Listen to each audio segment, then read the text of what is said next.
Mountain coaching class में आपका स्वागत है। मैं आज हिंदी में वर्ण विचार भाग 1 के बारे में आपको बताऊंगा। देखिए,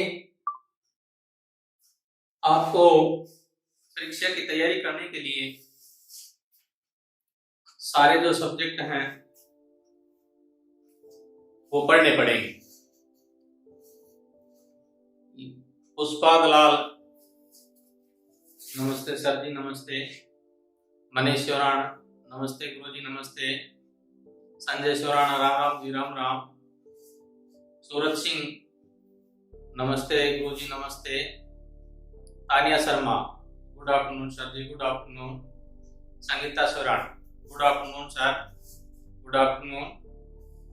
कृष्ण सिंह, नमस्कार सर जी, नमस्कार। सुरेश कुमार, राम राम गुरुजी। शशिकांत, नमस्ते गुरुजी। Priyanka Chauran, good afternoon sir. Sushma Shekhawat, good afternoon. Ekta Punia, good afternoon sir ji, good afternoon. देखिए, मैं चाहता हूं कि हम माउंटेन क्लास से जुड़े और आपको जो भरपूर जो तैयारी है हम करवा सके।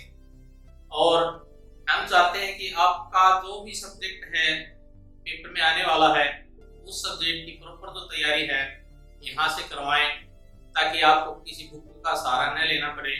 और मैं आपको क्या है हिंदी है उसके बारे में वो चीजें बताऊंगा जो कि आपको कहीं भी आपको मिलने वाली नहीं है। और आपकी तैयारी ऐसी रहेगी कि जिंदगी में कभी भी आप क्या है उसको भूल नहीं पाएंगे। ये मैं जितना भी जो करवाऊंगा अपनी कॉपी में नोट करते चले, और उससे जो एग्जाम्पल मैं बोर्ड के ऊपर रखूंगा वही एग्जाम्पल क्या है आपको पेपर में मिलने वाला है। तो सभी बच्चों को राम राम, गुड आफ्टरनून।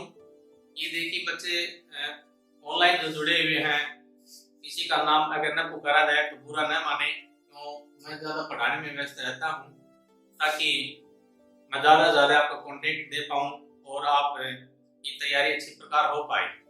कपिल भारद्वाज, नमस्कार जी, नमस्कार। पूर्वी, गुड आफ्टरनून सर जी। प्रीति Kumar, good afternoon sir ji, good afternoon. Monu चौरान, Sachin Verma, Sunita Jangra, Deepu Sharma, सभी बच्चों को धन्यवाद। बार बार तो मुझे इतनी रिस्पेक्ट दे रहे हैं, अगर मुझे मिल जाती है तो पता नहीं मैं आपको अच्छी जो फैकल्टी है इस सेंटर में अच्छी फैकल्टी आपको मिल रही है। तो मैं चाहता हूं कि आज जो वर्ण का जो टॉपिक है उसके बारे में मैं बता पाऊं, ठीक है। तो बाकी बातें बाद में करते हैं, उससे पहले मैं चाहता हूं कि आपको थोड़ा सा वर्ण के जो बारे में भाग 1 है उसके बारे में हम बताएं। तो कॉपी और पेन अपना साथ रखें और जो आपको बताता हूं उसको नोट करते चले। देखिए, वर्ण भाग 1, अपना टॉपिक का नाम लिख लीजिए वर्ण विचार। और वर्ण विचार को क्या है मैं 4 भागों में क्या है आपको बताऊंगा, और जो 4 भाग हैं उसमें क्या है यहाँ से एक क्वेश्चन हर बार निकलता है। तो अब देखिए, सबसे पहले जो हम टॉपिक उठाते हैं इस टॉपिक के बारे में हमें जानकारी जरूरी है। जैसे वर्ण का टॉपिक मैंने उठाया तो वर्ण क्या चीज है, एक बार मैं एग्जांपल के थ्रू आपको बताना चाहता हूं कि वर्ण क्या चीज है।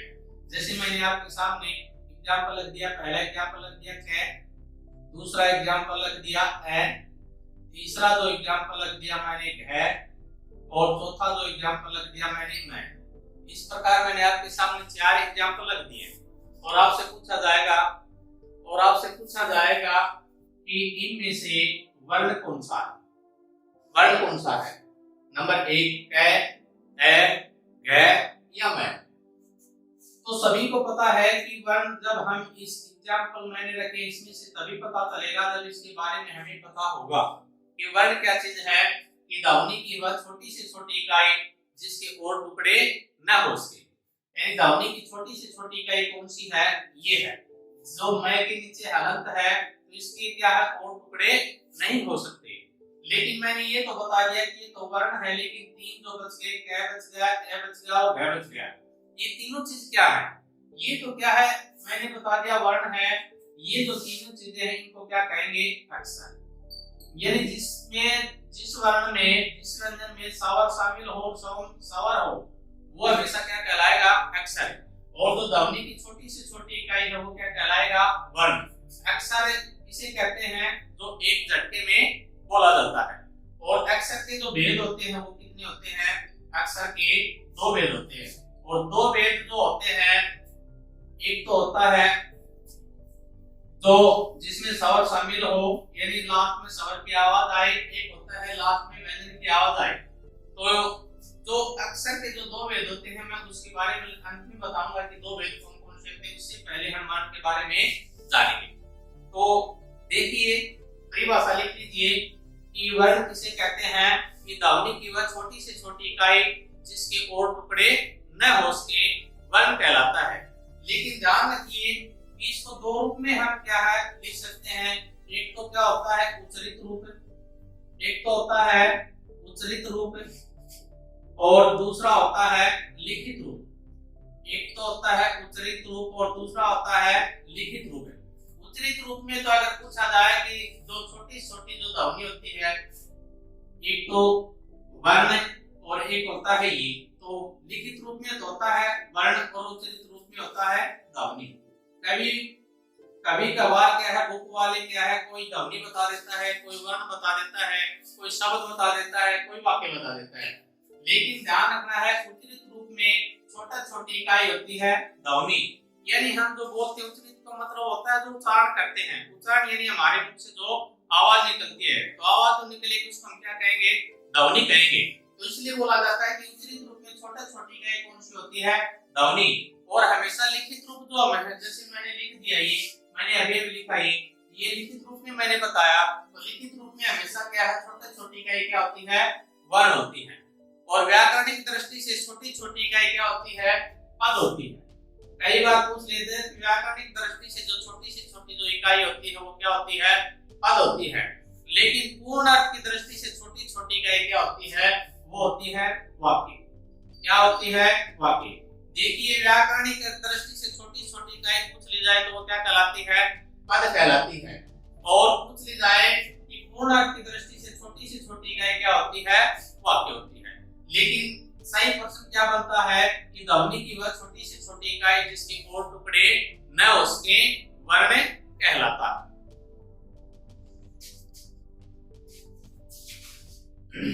देखिए आगे कि वर्ण जो होता है, किसी भी अगर लैंग्वेज को हम हिंदी में जो लैंग्वेज होती है उसको अगर हम बताएंगे तो जो वर्ण का जो टॉपिक होता है यहीं से शुरू होता है। तो वर्ण के बारे में हम पढ़ेंगे कि वर्ण की जो कुल संख्या होती है वो कितनी होती है। तो वर्ण की कुल संख्या होती है 52। ये 52 जो वर्ण होते हैं उसके बारे में हमेशा पढ़ा जाता है। उससे एक प्रश्न पूछा जाता है एग्जामिनर द्वारा कि इसके क्या नाम है। 52 हमने बोल तो दिया कि कुल वर्णों की संख्या कितनी है, 52 है। 52 जो वर्ण है वो कौन कौन से हैं, उन वर्णों पे हम जानेंगे। तो सबसे पहले जान लीजिए कि जो स्वर होते हैं, स्वर की जो संख्या कितनी होती है, 11 होते हैं। और 11 कौन कौन से हैं, ऐसे लेके औ तक, ऐसे लेके औ तक क्या होते हैं, स्वर होते हैं 11। ए, आ, छोटी ई, बड़ी ई, छोटा ऊ, बड़ा ऊ, री, ए, आई, ओ और औ। ये क्या होते हैं, जो 11 होते हैं ये क्या कहलाते हैं, स्वर कहलाते हैं। लेकिन कभी कभार एग्जामिनर प्रश्न करता है, जैसे मैं आपके सामने ऑप्शन रखता हूं स्वर के बारे में। एक तो ऑप्शन रख दिया 10, दूसरा ऑप्शन रख दिया 11 और तीसरा ऑप्शन रख दिया 13 और चौथा ऑप्शन रख दिया 4। यहाँ से 4 प्रश्न बनेंगे। 4 प्रश्न कौन कौन से बनेंगे, एग्जामिनर आपसे कहेगा कि निम्न में से स्वर की संख्या कितनी है, तो स्वर की संख्या कितनी रहेगी, 11। अगर कहेगा निम्न में से मौखिक स्वरों की संख्या कितनी है, तो मौखिक स्वरों की संख्या कितनी रहेगी, 10 रहेगी। मौखिक स्वरों की संख्या 10 क्यों रहेगी, क्योंकि इसमें री को शामिल नहीं किया जाता, इसलिए मौखिक स्वरों की संख्या कितनी है, 10 है। अगर पूछ लिया जाए कुल स्वरों की संख्या कितनी है, तो कुल स्वरों की संख्या कितनी है, 13 है। इसमें क्या है, 2 शामिल कर लिए जाते हैं 11 में। 2 शामिल कौन से कर लिए जाते हैं, एक तो कर लिए आए हुआ होते हैं, कौन से एंग और ए है। इसलिए कुल सौरों की संख्या कितनी होती है? 13 होती है। और ये जो 4 जो संख्या है वो कौन सी होती है? मूल सौरों की संख्या। यानी यहाँ से जो सौर की जो प्रश्न जो बनते हैं सौर के बारे में 4 रूप भी बनते हैं। एक तो होता है सौरों की संख्या 11, एक होता है कुल सौरों की संख्या 13, एक होती है मौखिक सौरों की संख्या 10, एक होती है मूल सौरों की संख्या 4। मूल सौर का ही दूसरा नाम है जड़ सौर और तीसरा नाम है प्रकृति सौर और चौथा नाम है हर्ष सौर। चौथा नाम है हर्ष सौर। इसलिए इसके नाम 4 हैं। मूल सौर कह दें, जड़ सौर कह दें, प्रकृति सौर कह दें और हर्ष सौर कह दें। इसलिए क्या है जो मूल जो सौर हैं वो 4 हैं और 4 कौन-कौन से हैं? एक तो है ए और दूसरा है छोटी ई, तीसरा है छोटा ऊ और चौथा है री। इन 4 को क्या कहते हैं? मूल सौर। और बाकी जो बच गई हैं 11 जो होते हैं सौरों की संख्या और इसमें से री हटा दिया जाए तो क्या हो जाता है? मौखिक सौरों की संख्या और एंग और ए जोड़ दिया जाए तो हो जाता है कुल सौरों की संख्या। तो ये विशेषकर ध्यान रखना है। आगे देखिए इसमें जो बच गए क्या क्या नाम होंगे। तो ये विशेषकर ध्यान रखना है कि सौरों की जो संख्या कितनी है? 11 है और 11 का नाम क्या क्या है वो आपके सामने है। उसके बाद आता है अयोगवा।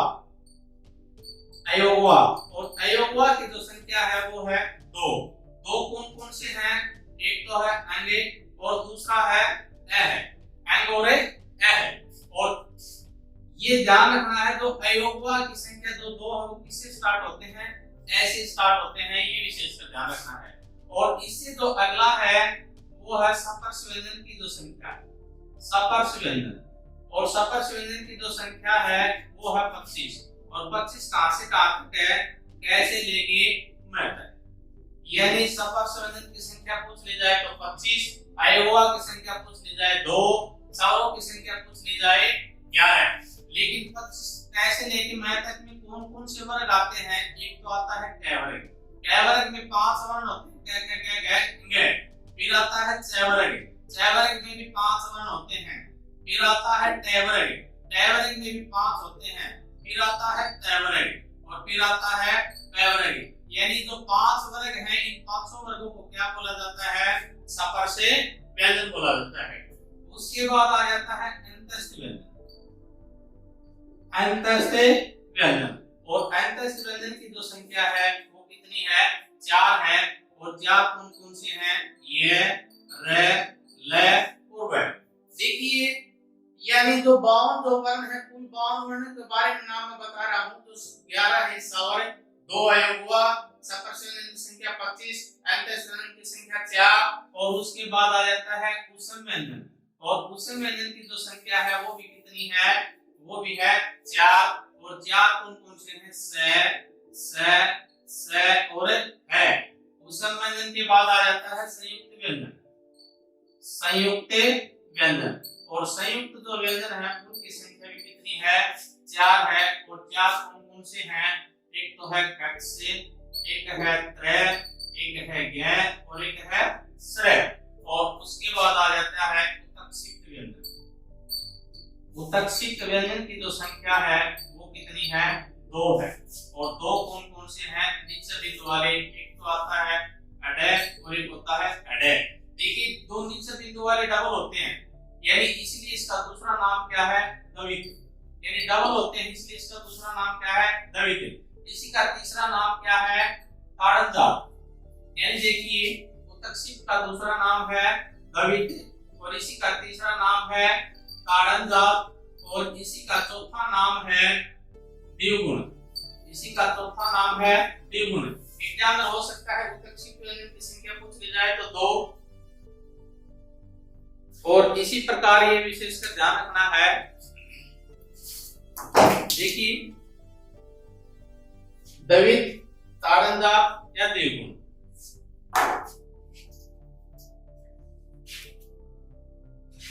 ये प्रदीप काकड़ोली गुरुजी राम राम राम राम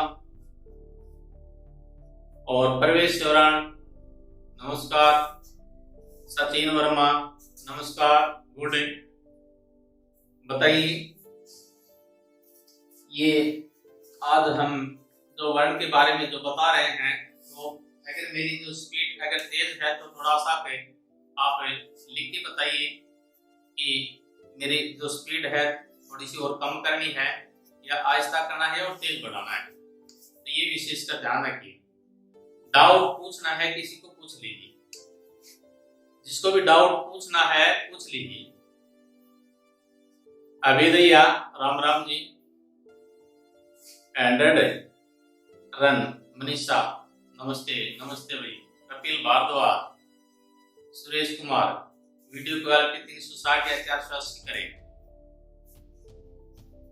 संदीप सांगवान राम राम सर जी। तो देखिए जिसको कोई डाउट है वो पूछ लीजिए एक बार, ताकि इसको फिर हम आगे बढ़ाते हैं। मैं एक बार फिर बताता हूँ। वर्ण है, वर्ण किसे कहते हैं मैंने बताया कि ध्वनि की वह छोटी से छोटी इकाई जिसके और टुकड़े न हो सके। तो ये जो वर्ण की कुल संख्या मैंने बताई 52। सुरेश कुमार रिवाइज कर दो सर जी। अभी करता हूँ भाई, अभी करता हूँ, आपके लिए पढ़ा रहा हूँ मैं, और आपको जब तक समझ में आए तो पूछ लीजिए, कोई दिक्कत नहीं है। कोई डाउट है पूछ लीजिए, मैं रिवाइज करता हूँ। वर्ण है, वर्ण की मैंने डेफिनेशन बताई थी, और उसके बाद वर्ण की कुल संख्या कितनी है 52 है। 52 के नाम मैंने यहाँ पे सामने रखे हैं, मैं रिपीट करता हूँ। जिसमें से पहला है सवर, और सवर की संख्या कितनी है 11। 11 कौन कौन से हैं? ए, आ, छोटी, बड़ी, छोटाओ, बड़ाओ, री, ए, ऐ, ओ, औ। उसके बाद क्या है अयुवा, और अयुवा की संख्या कितनी है 2 है, और 2 कौन कौन से हैं? एंग और एन। उसके बाद है सपर्श व्यंजन, सपर्श व्यंजन की संख्या है 25। 25 कहां से कहां तक है, कैसे लेके मैं तक, ये सभी को आते हैं भाई। जो सवर व्यंजन सभी को आते हैं, लेकिन कैसे लेके मैं तक को क्या कहा जाता है? सपर्श व्यंजन कहा जाता है। सपर्श व्यंजन में जो वर्ग की संख्या बनती है 5। एक तो है क वर्ग, एक है च वर्ग, एक है ट वर्ग, एक त वर्ग, एक है ट वर्ग। एक वर्ग में 5 वर्ण है, तो 5 पंजे पंजे 25, इसलिए कैसे लेके मैं तक जो है सपर्श व्यंजन कहलाते हैं। उसके बाद जो अंत्यस्थ व्यंजन उनकी संख्या है 4। 4 कौन कौन से हैं? य, र, ल और व। उसके बाद जो उसम व्यंजन है, उसम व्यंजन की संख्या कितनी है 4 है। 4 कौन कौन से हैं? स और है। उसके बाद जो संयुक्त व्यंजन है, संयुक्त व्यंजन की संख्या कितनी है 4 है। 4 कौन कौन से हैं? क, से, त्र, ग और स्र। उसके बाद जो उत्तक्षिप्त व्यंजन है उसकी संख्या है 2 भाई। इसके नीचे बिंदु एक होते हैं, बिना बिंदु के एक होते हैं बिंदु के। बिना बिंदु के और बिंदु के, बिना बिंदु वाले तो हम हिंदी में प्रयोग करते हैं, और ये होते हैं बिंदु वाले। और बिंदु वाले का जो नाम है वो है उत्तक्षिप्त व्यंजन, बिना बिंदु वाले का जो नाम है वो है सपर्श व्यंजन। ये विशेष का ध्यान रखना है, बिना बिंदु वाले का नाम है सपर्श व्यंजन। तो ये जो है 11, 2, 13, 13, 25, 38, 42, 46, 50 और 2 52। ये मैंने जो 52 जो वर्ण आपको बताए हैं, इसमें से एग्जामिनर कभी कभार पूछ लेता है कि 52 वर्ण में से जैसे पूछ लेता है कि ये को कौन सा कहा जाता है अंत्यस्थ व्यंजन।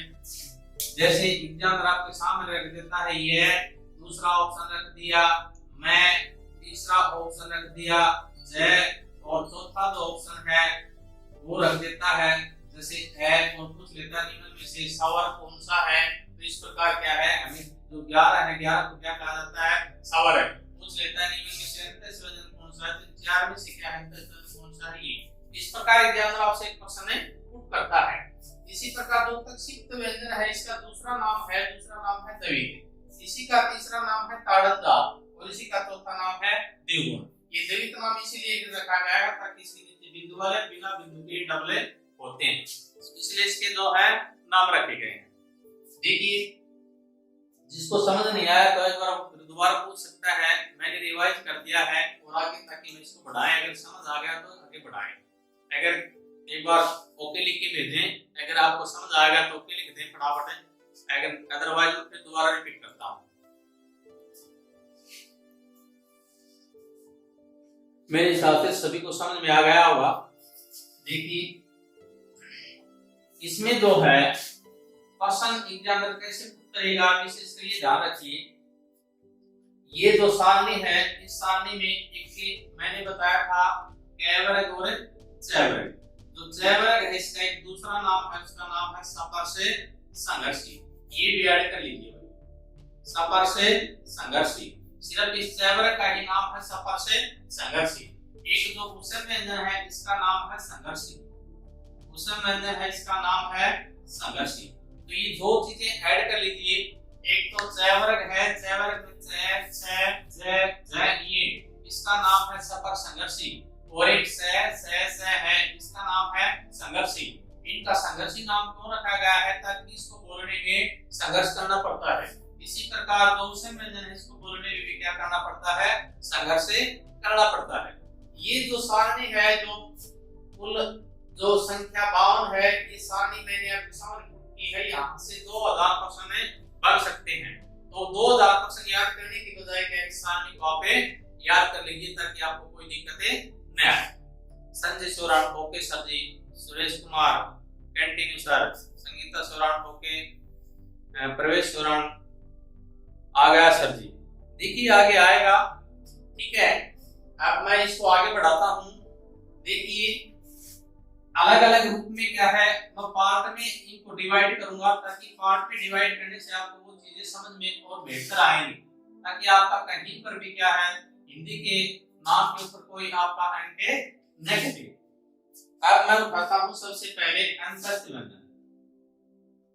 अंतस्थ व्यंजन, अंतस्थ जो व्यंजन है उसकी संख्या मैंने आपके सामने अभी भी बताई थी कि अंतस्थ व्यंजन की जो संख्या है वो कितनी है?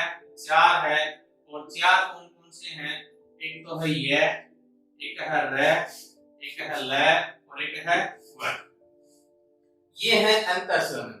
अंतस्थ व्यंजन में ये और जो व है उसको कहा जाता है अर्ध स्वर। अंतस्थ व्यंजन को कहा जाता है अर्ध स्वर। तो ये विशेष का ध्यान रखना है, अंतस्थ व्यंजन को क्या कहा जाता है? अर्ध स्वर। और रे को कहा जाता है लुंठी। रे को क्या कहा जाता है? लुंठी। और ल को कहा जाता है पार्श्वी। ल को क्या कहा जाता है? पार्श्वी। तो देखिए विशेष करिए अंतस्थ व्यंजन की संख्या 4, ये रे ल व। तो ये र को क्या कहा जाता है? अर्ध स्वर। रे को क्या कहा जाता है? लुंठी से। ल को क्या कहा जाता है? पार्श्वी। एक इसी का दूसरा नाम है, रे का दूसरा नाम है परकंपित। क्या नाम है? परकंपित। परकंपित को मतलब है जब हम बोलते हैं तो क्या होती है? कंपन सी होती है।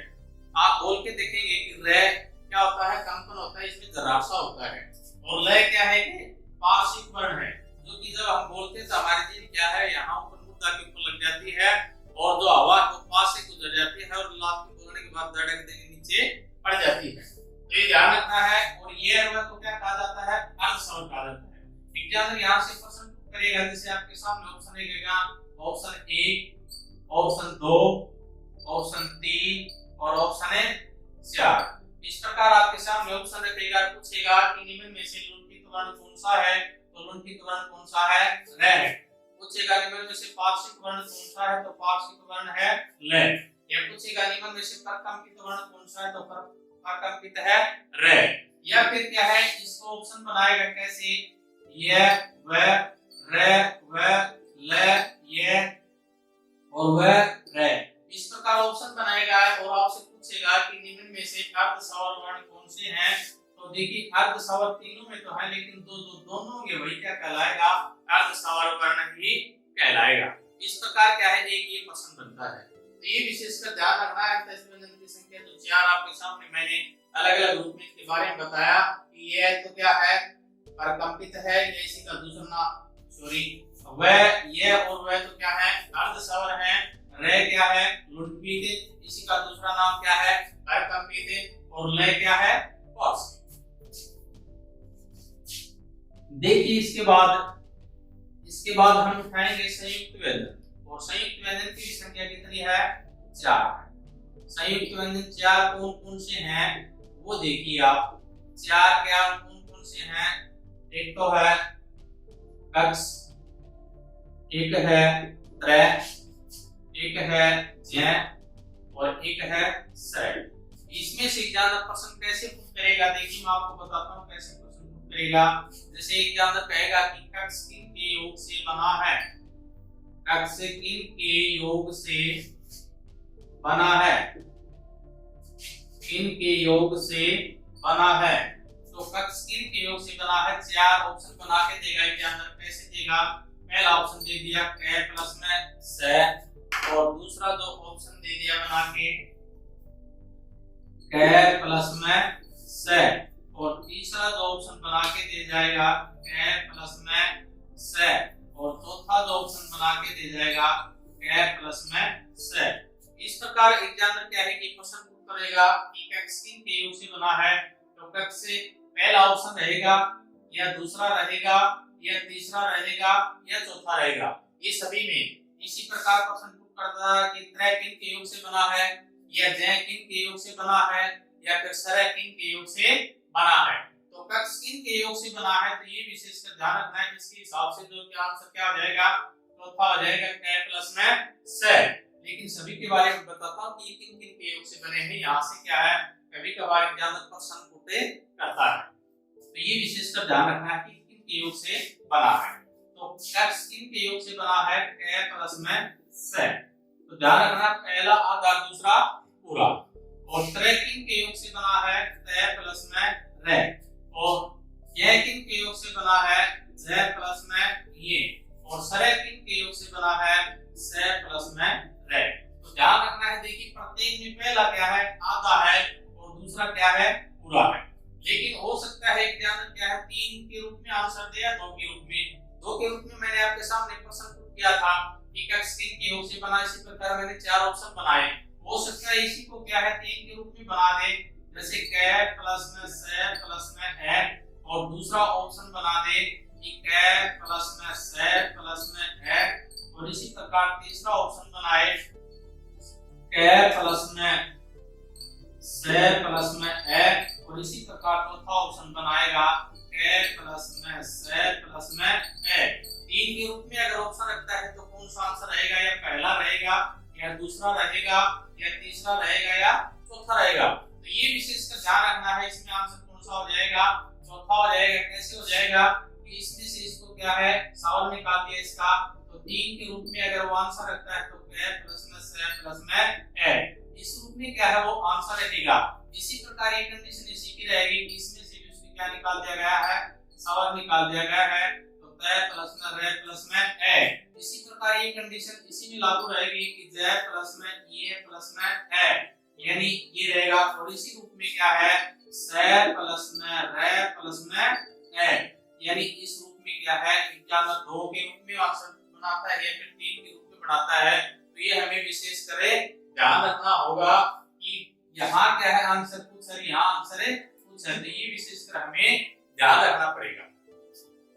तो ये यहाँ से पूछ लेता है कि ये एक जो जय है, ये विशेषकर ध्यान रखना पड़ेगा। कुछ पेपर में कुछ बुकों में क्या है, ग प्लस में ये रखा जाता है, तो उससे आपको बच के रहना है।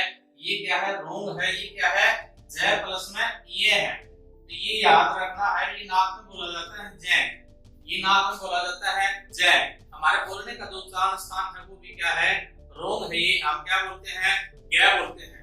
ग नहीं बोला जाता, ये बोला जाता है जय। और इसी प्रकार इसका भी बोलने का जो उच्चारण स्थान है वो हम क्या बोलते हैं, इसको अक्ष बोलते हैं। ये अक्ष नहीं, ये है कक्ष, यानी इसकी भी आवाज आनी चाहिए, इसकी भी आवाज आनी चाहिए, इसकी भी आवाज आनी चाहिए, तो ये बोला जाता है कक्ष। बाकी तो क्या है, त्रय, ये तो आप सही बोलते हैं, या फिर श्रय, ये भी आप सही बोलते हैं। तो 2 का जो उच्चारण स्थान है वो भी क्या है, हमें गलत करते हैं। तो ये विशेष करे ध्यान रखना है। तो ये ध्यान रखना है। सुरेश कुमार एक बार फिर से रिवाइज कर दो सर। हाँ अभी करते हैं भाई। देखिए संयुक्त व्यंजन की संख्या 4 है। कौन कौन सी है, कक्ष है, त्रय है, जय है और श्रय है। कक्ष किन के योग से बना है, त्रय किन के योग से बना है, जय किन के योग से बना है, और श्रय किन के योग से बना है। ये प्रश्न बनेगा एग्जामिनर अगर पूछेगा तो कक्ष किन के योग से बना है, विशेष ध्यान रखना। संयुक्त व्यंजन का मतलब होता है 2 व्यंजन से मिलकर बना हुआ। संयुक्त का मतलब होता है, संयुक्त होता है इकट्ठा, यानी 2 या 2 से अधिक से मिलकर बना हुआ। तो ये कक्ष किन से मिलकर बना है, क प्लस में स, और त्रय किन से मिलकर बना है, त प्लस में र, और जय किन से मिलकर बना है, जय प्लस में ये, और सरे किन से मिलकर बना है, सह प्लस में रे। ध्यान रखना है यहाँ पर ये हलंत है, पहले वाला आधा है, दूसरा क्या है, पूरा है। और अगर 3 के रूप में अगर एग्जामिनर ऑप्शन बनाता है तो क्या है, कै के नीचे हलंत, फिर सह के नीचे हलंत और प्लस में है। इसी प्रकार 3 के रूप में बनाता है तो सेम कंडीशन जो पहले के साथ ही दूसरे में है, इसी प्रकार तीसरे में है, और इसी प्रकार चौथे में है। तो ये विशेष का ध्यान रखना है कि जो संयुक्त व्यंजन है ये कैसे कैसे बने हैं, किन किन से मिलकर बने हैं। ये वेरी वेरी इंपॉर्टेंट है कि पेपर में इससे क्या है प्रश्न पूछ लिया जाता है। अगर फिर भी समझ नहीं आया तो आप पूछ सकते हैं, कोई दिक्कत नहीं है, दो भी डाउट है आप पूछ सकते हैं। समझ में आ गया तो ओके बोल दीजिए ताकि मैं आगे बढ़ जाऊं। सुरेश कुमार ओके, और किसी को कोई समस्या है, कोई डाउट है तो पूछ लीजिए ताकि हम आगे बढ़ें।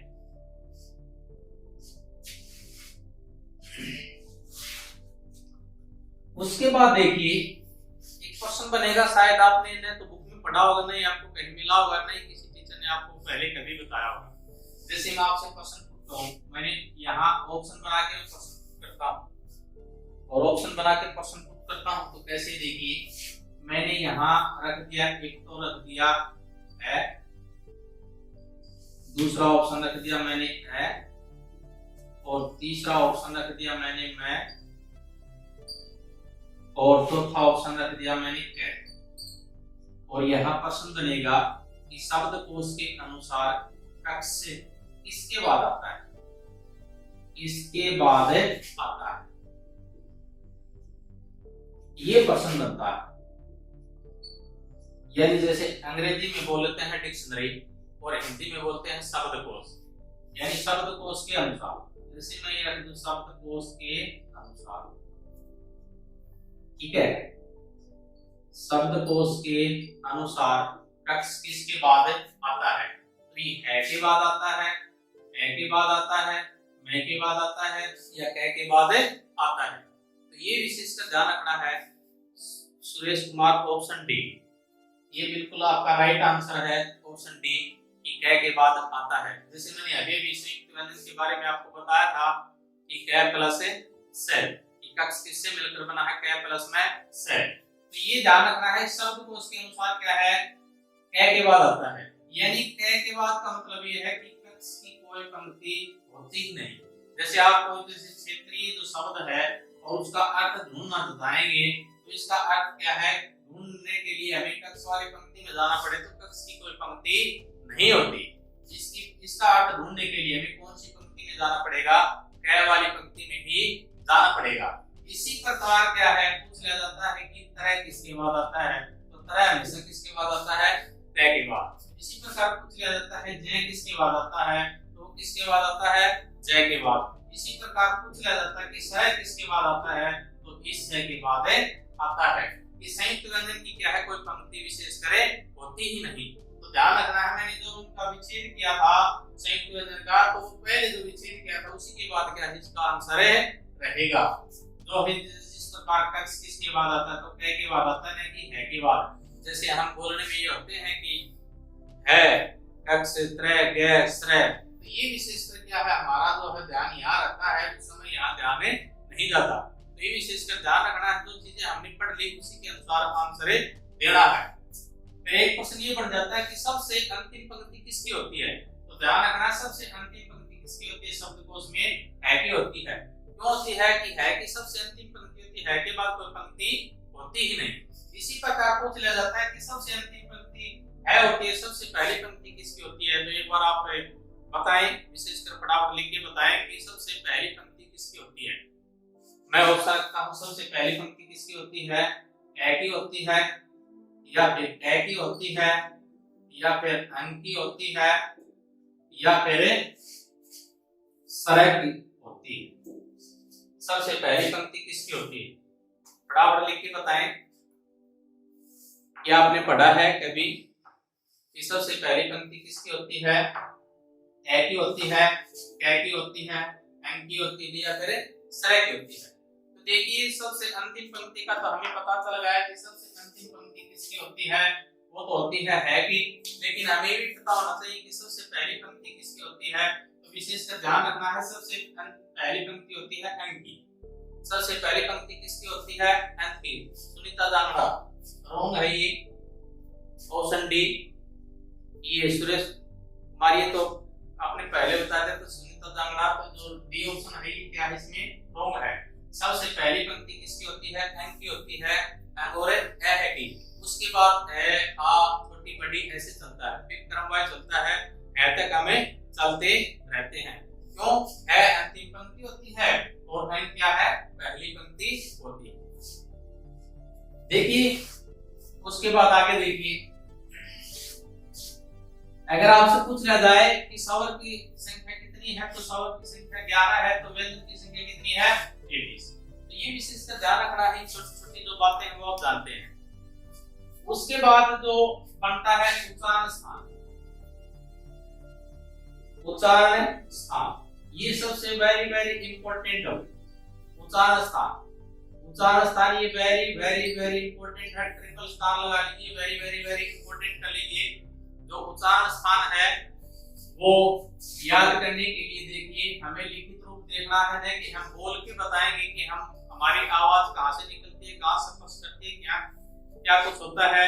तो जो उच्चारण स्थान है उसको याद करने के लिए क्या करेंगे, मैं एक ट्रिक बताता हूं, तुम्हें याद रखनी है कै, तै, मैं, दै, ओ। अगर ये आप ये जो चीजें याद रखेंगे ना पे, कै, तै, मैं, दै, ओ, अगर ये चीजें याद रखेंगे तो आपके जो सारे उच्चारण स्थान आपके क्लियर हो जाएंगे। ऑलरेडी क्या है, स्वर और जो व्यंजन है वो आपको ऑलरेडी पहले याद है, लेकिन जो उच्चारण स्थान है वो कैसे? कै का मतलब क्या होता है? कंठ, और तै का मतलब क्या होता है? तालु, और मैं का मतलब क्या होता है? मुर्दा, और दै का मतलब क्या होता है? दंत, और ओ का मतलब क्या होता है? ओष्ठ। तो ये ध्यान रखिए, ये चीजें हमें ध्यान रखनी है कि कहता मैं दै, ओ का मतलब है क्या होता है? कै का मतलब कंठ, तै का मतलब तालु, मैं का मतलब मुर्दा, दै का मतलब दंत, ओ का मतलब है ओष्ठ, यानी कहता मैं दै, ओ। अगर ये हमेशा अगर आप याद रखोगे कहता मैं दै, ओ, तो आपका उच्चारण स्थान कभी भी गलत नहीं होगा। देखिए आपने, मैंने तुम्हें वर्ग की संख्या बताई थी, वर्ग की संख्या कितनी बताई थी? 5 बताई थी। कितनी बताई थी? 5। पहला वर्ग कौन सा बताया था? कै वर्ग। दूसरा कौन सा बताया था? चै वर्ग। तीसरा कौन सा बताया था? टै वर्ग। चौथा कौन सा बताया था? तै वर्ग। और पांचवा कौन सा बताया था? पै वर्ग। तो पहला जो वर्ग है वो इसी में रख दीजिए, कै वर्ग। और कै वर्ग में कितने वर्ण होते हैं? 5 होते हैं, कै, खै, गै, गै और अंगै। इसी प्रकार चै वर्ग, देखिए क्रमवाइज जो वर्ग है वो क्रमवाइज रख दीजिए। जो 5 वर्ग है उसको क्रमवाइज रख दीजिए, चौथा, चौथे में पांचवा, पांचवें में पंजे पंजे 25 है। ये 25 के 25 आपको याद हो गए होंगे। यानी पहले 5 है तो 5 तो किसमें बोले जाते हैं? कंठ में। दूसरे में किसमें बोले जाते हैं? ओष्ठ में। यानी कहने का मतलब है पंजे पंजे 25 आपको याद हो गए होंगे मेरे ख्याल से। ठीक है। सुरेश कुमार, कै वर्ग, सुनीता, तालु, हाँ कै वर्ग बोला जाएगा कंठ में। कै वर्ग में जितने भी दो वर्ण हम बोले जाएगा कंठ में, कै, खै, गै, गै और अंगै। पांचों किसमें बोले जाएंगे? कंठ में बोले जाएंगे। इसी प्रकार चै वर्ग है, चै, छै, जै, झै, ये जो पांचों किसमें बोले जाएंगे? तालु में बोले जाएंगे। टै वर्ग में 5 है, पांचों किसमें बोले जाएंगे? मुर्दा में बोले जाएंगे। दै वर्ग में 5 है, पांचों किसमें बोले जाएंगे? दंत में बोले जाएंगे। पै वर्ग में 5 है, पांचों किसमें बोले जाएंगे? ओष्ठ में बोले जाएंगे। तो ये विशेष का ध्यान रखना है कि ये जो मैंने जिसके सामने रखा है, जिसके सामने आता है उसका वही उत्तर है। उसके बाद आता है जैसे ये रे, ले, वे, इनको क्या बोला जाता है? अंतस्वन। इनकी संख्या कितनी है? 4, और इनकी संख्या कितनी है? 5। तो ये जो एक ऊपर खाली छोड़ दीजिए, बाकी कंटिन्यू चलने दे। ये रे, ले और वे, ये का उच्चारण स्थान क्या हो जाएगा? तालु, और रे का उच्चारण स्थान है मुर्दा, ले का उच्चारण स्थान है दंत, और वे का उच्चारण स्थान है ओष्ठ। उसके बाद क्या है? से, से, से और है, ये आते हैं। तो है को सबसे ऊपर ले जाओ, है को सबसे ऊपर ले जाओ और बाकी कंटिन्यू करने दे। और एक से। इस है का उच्चारण स्थान क्या रहेगा? कंठ। इस से का उच्चारण स्थान है तालु। इस से का उच्चारण स्थान मूर्धा और इस से का उच्चारण स्थान है दंत। तो ये है को काकल्लव्य भी बोलते हैं। है को क्या बोलते हैं? काकल्लव्य। काकल्लव्य बोलते हैं, ये ध्यान रखना है। कंठ है, वह को दंतोष्ठी भी बोलते हैं। वह को क्या बोलते हैं? दंतोष्ठी भी बोलते हैं। ये भी विशेष करें ध्यान रखना। तो बाकी कंठ तालु मूर्धा ये रेला कंटिन्यू करने दे। ए का उच्चारण स्थान लो, ये रे का उच्चारण स्थान मूर्धा, ले का दंत, व का ओष्ठ और इसी प्रकार ये चार हैं। ए को सबसे ऊपर ले जाओ, बाकी कंटिन्यू चलने दें। तो आज के लिए हम इतना ही करेंगे। तो आपने जो है वीडियो हमारी जो देखी, तो ये विशेष करें ध्यान रखना है कि जो कोई डाउट है तो पूछ लीजिए, कोई डाउट है तो पूछ लीजिए, ताकि फिर हम वीडियो को कंप्लीट करें। इतना जो भी है कोई डाउट तो पूछ लीजिए। ये सुरेश कुमार कोई डाउट नहीं है sir ji. Suresh Kumar Bafri, Pushpa nice class sir ji. ये Suresh Kumar best class sir ji. देखिए हम क्या है, हम चाहते हैं कि और अच्छा से अच्छा कंटेंट दें, कोई दिक्कत ही नहीं आएगी आपकी इस क्लास में। प्रदीप काकड़ोली बहुत बढ़िया क्लास गुरुजी। Somesh Kumar no doubt sir ji. Sanjay Shivran very good है।